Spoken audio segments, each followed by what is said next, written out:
Chapitre 3. L'avidité d'Ysengrin punie par la jument. De retour de chez Laguenon, Renard et le malheureux Ysengrin virent en chemin une jument rousse dans un pré.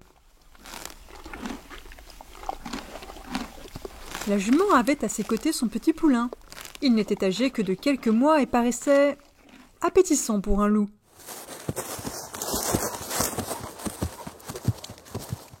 Mais la belle jument, avec ses longues jambes, était trop forte pour s'y frotter. Ysengrin ne fit pas marche arrière. « Peut-être accepterait-elle de nous vendre son poulain, » dit Ysengrin. « Renard, va lui demander son prix. Ce que je n'arrive pas à avoir par habileté ou par ruse, peut-être l'obtiendrai-je par l'argent. » « Ysengrin, je crains que cela soit impossible, » répondit Renard avec sagesse. D'un air menaçant, Ysengrin mit alors ses deux fortes pattes avant sur le pelage de Renard. Malgré lui, Renard exécuta donc l'ordre du loup. Renard s'approcha seul de la jument et lui dit « Dame jument, votre poulain est très beau. Le vendez-vous » demanda doucement Renard. « Je ne peux le vendre que pour un trésor, » répondit la jument offusquée par la proposition. « Alors, madame, à quelles conditions donc voudriez-vous le céder » reprit Renard. « Renard, répliqua-t-elle, vous trouverez cela inscrit au-dessous de mon pied droit. Voulez-vous regarder ? C'est écrit là, je vous le laisserai lire. » Renard comprit où la jument voulait en venir. « Merci, dame jument, dit-il. Je vous crois sur parole, mais je ne sais malheureusement pas lire.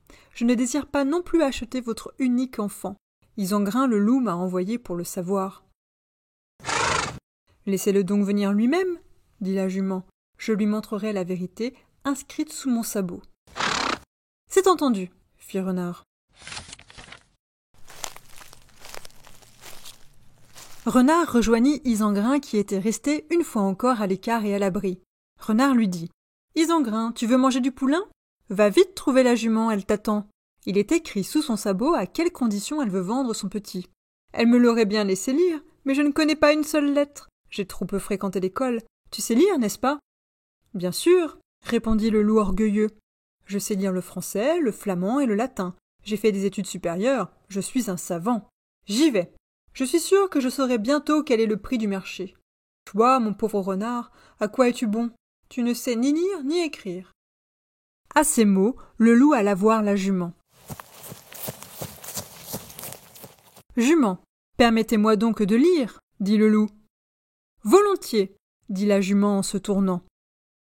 Et aussitôt elle leva le pied qui venait d'être ferré à neuf pour le printemps avec 6 bons clous. S'étant préparée à bien recevoir le curieux, la jument lança alors son sabot dans la tête du loup. Le coup fut d'une telle violence qu'Ysengrin en fut tout étourdi et tomba à la renverse. Puis la jument s'enfuit en hâte avec son poulain, laissant le loup trop prétentieux, blessé et étendu à terre au milieu du pré. Renard vint rejoindre Ysengrin, qui reprenait peu à peu connaissance. « Comment ça va ?» lui demanda Renard avec innocence. « M'as-tu laissé un morceau de poulain ? Es-tu en train de faire la sieste pour digérer ? C'était écrit en français, en flamand ou en latin ?»« Hélas, Renard, pas de plaisanterie.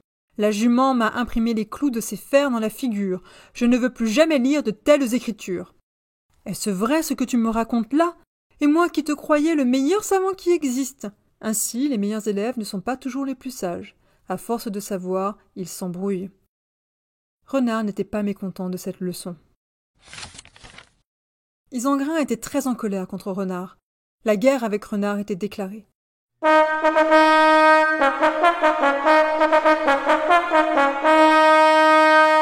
Les méfaits de Renard étaient si grands que le loup décida de se plaindre à la cour des animaux quand le roi noble le lion réunissait les animaux au printemps. Renard repartit en laissant le loup bête et brutal se remettre de ses blessures. Puis il continua à mentir, à tromper et à voler d'autres bêtes.